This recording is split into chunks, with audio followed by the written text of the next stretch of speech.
Pwede makiusap? Ito. Hello. Kawawa naman ho yung mga tao dito, namamahinga din ho sir. Baka pwede... Sir, hindi nga kami matahimik sa mga bahay namin. Sila naman na baha. Sila, gusto ninyong matahimik kami, binabaha. Hindi makatulong ng maayos. Alam ng mga Pilipino dito. Alam nyo na hindi natin kaaway ang mga pulis, tama? Tama! Ngayon sir, nagsasalita kami kasi gusto lang namin marinig nyo ang aming mga hinaing. Alam namin, nakakampi namin kayo dito. Kung kami ay nagsasalita sa inyo, alam namin na trained kayo.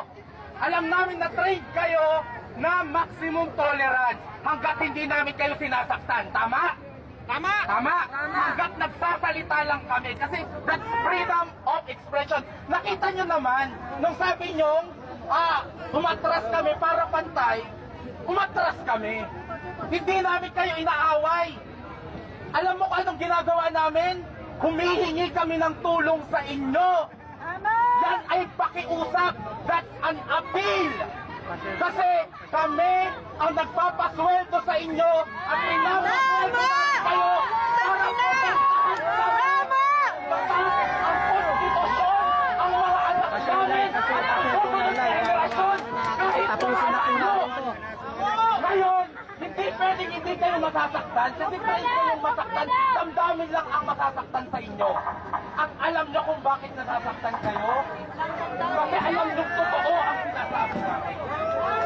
Hindi namin kayo titipikalin. Kasi alam namin nakakampi namin kayo. Kami ay nagmamakaawa. At hindi nyo kami pwedeng sabihin na hindi kami pwedeng mag-vent out ng mga galit at frustrations namin. Ito na lang ang meron kami. Hindi pa kami pwedeng maglabas ng sama ng loob. Tama! Ngayon, kami, alam namin kakampi namin kayo. At alam nyong kakampi nyo kami. Kasi mga simpleng mamamayan lang tayo lahat. Binigyan namin kayo ng kapangyarihan. Pinapasweldo namin kayo para gawin ang trabaho nyo.